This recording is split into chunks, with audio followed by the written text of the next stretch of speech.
আগামীকালই নিতাই স্বর্ণকারের কাছে যাবেন, কথা বলা আছে। তুমি গিয়ে তোমার আংটিটা দিলেই উনি তোমাকে 50,000 টাকা দেবেন, আর আমি দেবো 50,000। এই মোট 1 লাখ টাকা নিয়ে সেখান থেকেই সোজা তুমি যাবে তোমার ফুপুর কাছে। যা ঘটলো তা খুবই ঘোলাটে।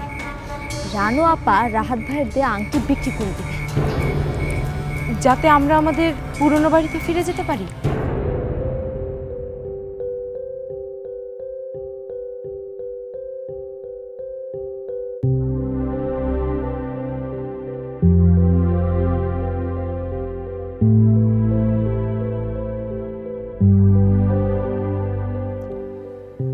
আমার কাছ থেকে পালিয়ে বেড়াচ্ছিস কেন ফারিয়া? আমি মোটেও পালিয়ে বেড়াচ্ছি না।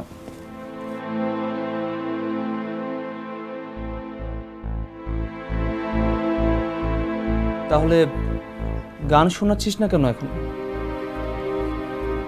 কি কথা ছিল?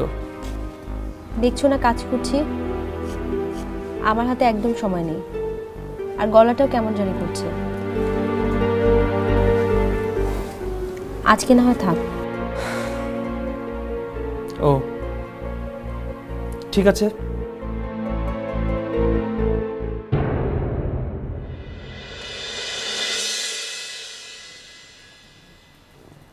আবার কি হলো? কি গান শুনবে? সত্যি গান শোনাবি? তুমি শুনতে চেয়েছো আর আমি না শুনিয়ে পারি? বলো কি গান শুনতে চাও? আজকের গান হবে তোর পছন্দে, তোর যেটা গাইতে ইচ্ছে করবে সেটাই গাইবি।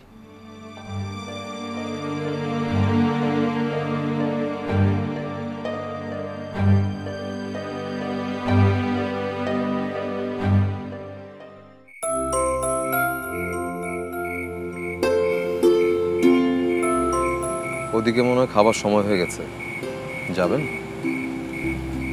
আমি আরো কিছুক্ষণ এখানে থাকি, আপনি যান।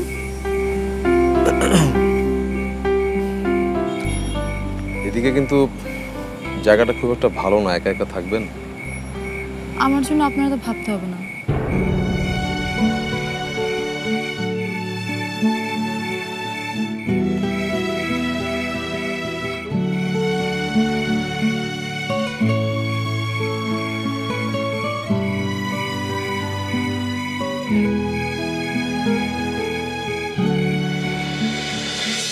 আকাশ প্রদীপ জ্বলে দূরের তারার পানে আমার নয়ন দুটি শুধুই তোমারে চাহে, ব্যথার বাদলে যাইছে। আকাশ প্রদীপ জ্বলে দূরের তারার পানে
আমার খুব ঘুম পাচ্ছে, আমি যাই।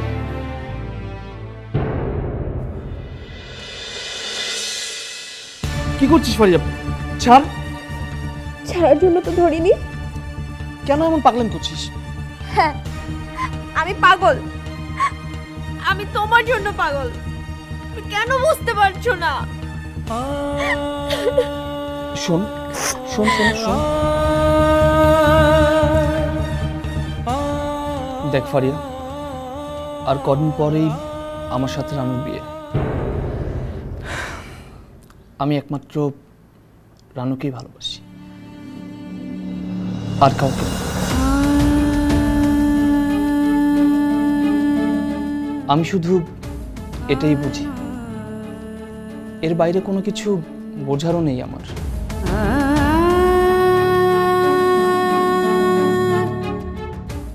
কথাটা তুইও বুঝে নিস।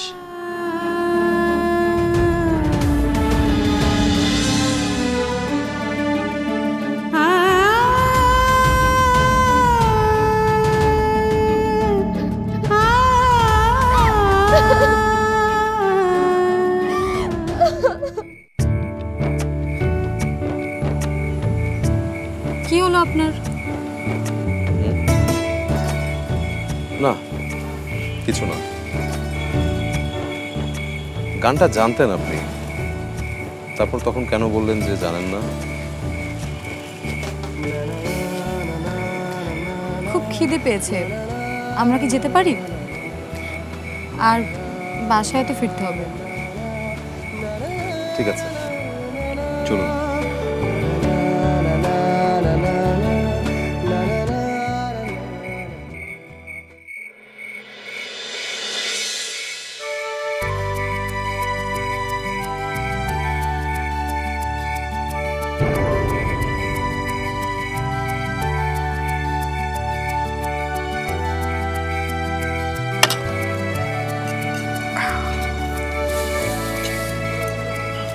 এই সবার ঠিকঠাক মতো হচ্ছে তো? যাক।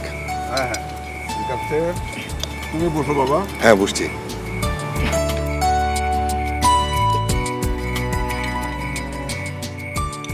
ইতির কাছে একবার গান তো শুনেই ফেলেছি, ফেরার পথে আরেকবার কিভাবে যে শুনতে চাই। আরেকবার গাইলে ক্ষতি কি? তখন তো আর বিথি গান আমাদের জন্য গায়নি। গান আমি কারোর জন্যই গাইনি, নিজের জন্য গেয়েছি। হ্যাঁ হ্যাঁ, অবশ্যই নিজের জন্যই তো গাইবে। আর নিজের জন্য গিয়ে যদি এত সুন্দর একটা ছেলেকে হাত করা যায়, তাহলে কেন গাইবে না? গাইবেই তো।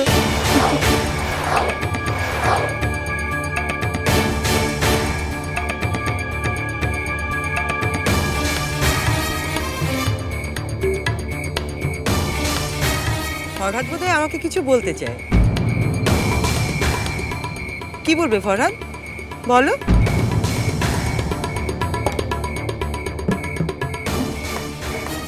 বলো।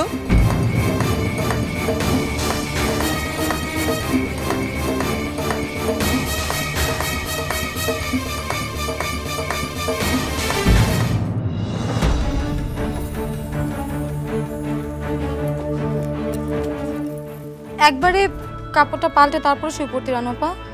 আমার এখন একদম ইচ্ছে করছে না। যা খুশি কর।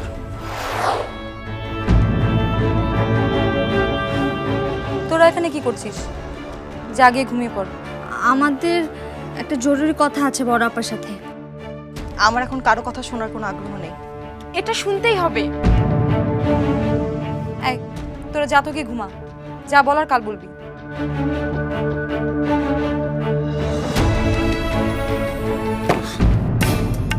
জানা ঠিক আছে, না শুনলে নেই, কিন্তু পরে পস্তালে আমাদের কোনো দোষ নেই।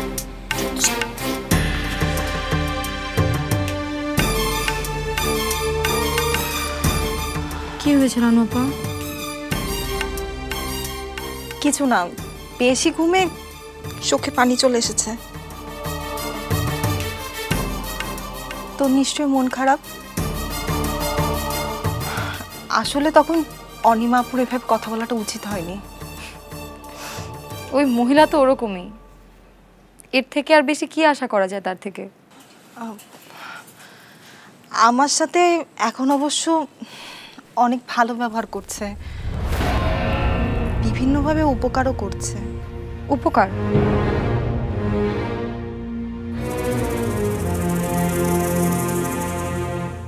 কেমন উপকার?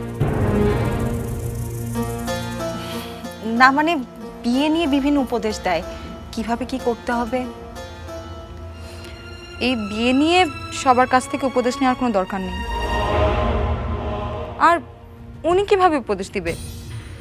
দেখিস না কায়সার ভাইয়ের সাথে ওনার কেমন সম্পর্ক। এসব বাদ দে, এখন ঘুমিয়ে পড়তো।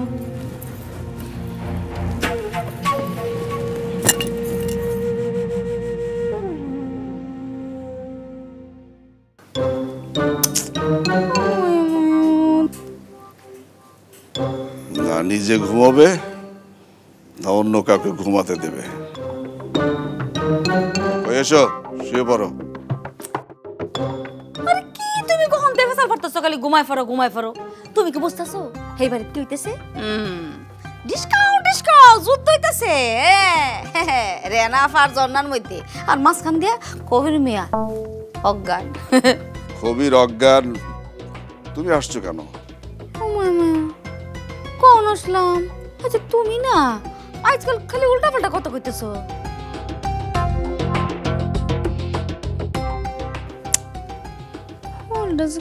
যাইতেছে না এই নিয়ে এই একই কথা 5-6 বার বললে তুমি।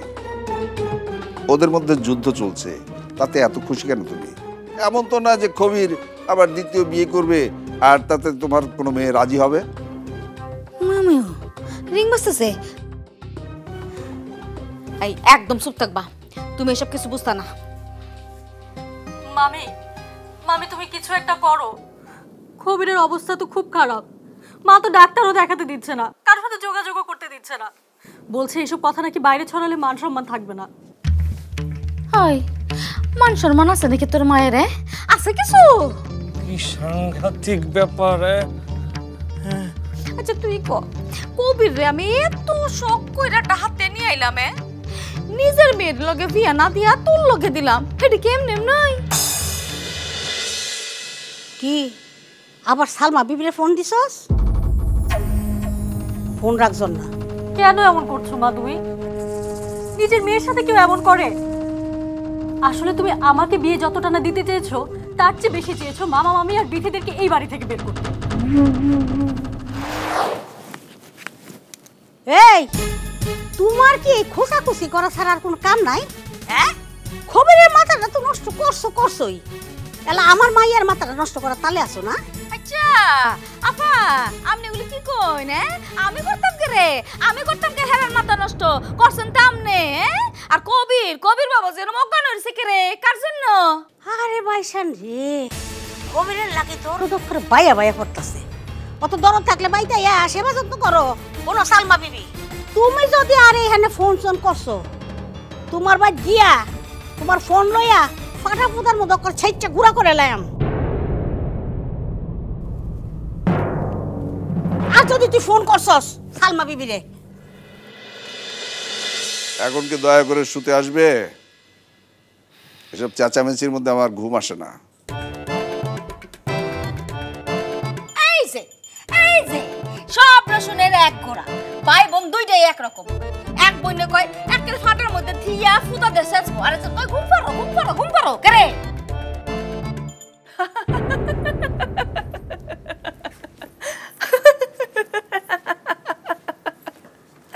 শেষে তাহলে এই কাজ করেছিস আপনি, বিথি আর ফরহাদকে সবার সামনে এইভাবে?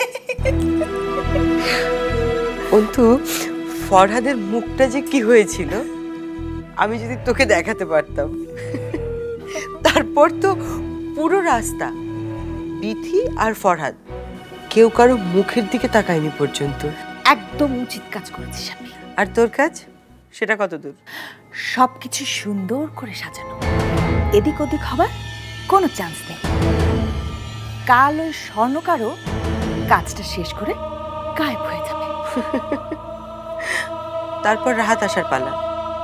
রাহাত এসে যখন দেখবে ওর দেয়া ভালোবাসার উপহারটি নেই, তখন কি হবে একবার ভাব। দেখ অন্তু দেখ, কি হবে সেটা ভেবে আমার গায়ের পশম দাঁড়িয়ে যাচ্ছে। হ্যাঁ হ্যাঁ, তাই তো। এখন শুধু সকাল হওয়ার অপেক্ষায়।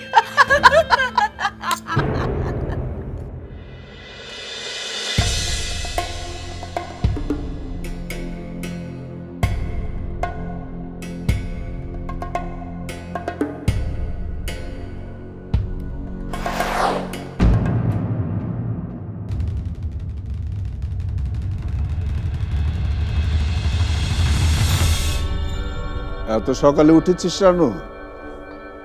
রাতে ঘুম হয়নি?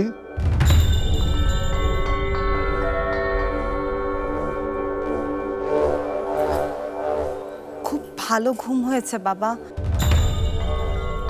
এখন একটু কিরকম ভালো ঘুম হয়েছে সেটা তো চোখের নিচের কালি দেখলেই বোঝা যায়। কি নিয়ে তো ভাবছিস? কালও দেখলাম। কিছু না বাবা, বাইরে থেকে একটু হেঁটে আসলে মনে হয় ভালো লাগতো। লাগবে না, তোর মায়ের মতো তোরও অসুখ আছে। শেষে দেখা যাবে যে দুর্বল শরীর নিয়ে মাথা ঘুরে পড়ে গেছিস। থাক, বাইরে যাওয়ার দরকার নেই। বাবা কেন বাধা দিচ্ছ তুমি? তুমি জানো না পিছন থেকে ডাকলে অমঙ্গল হয়। আমি যাচ্ছি। রানু, রানু, আরে বিথিকে অন্তত সাথে করে নিয়ে যা।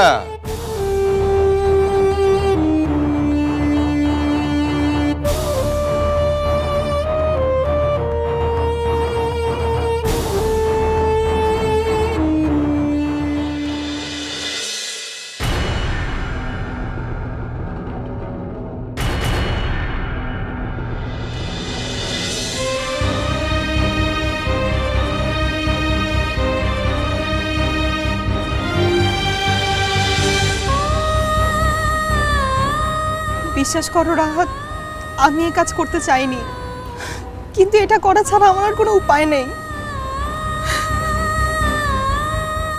তুমি আমাকে ভুল বুঝো না রাহাত, আমাকে ক্ষমা করে দিও। হে আল্লাহ, তুমিও আমাকে ক্ষমা করে দিও। আপু কোনো সমস্যা? আপনি আপনার মতো চালান তো।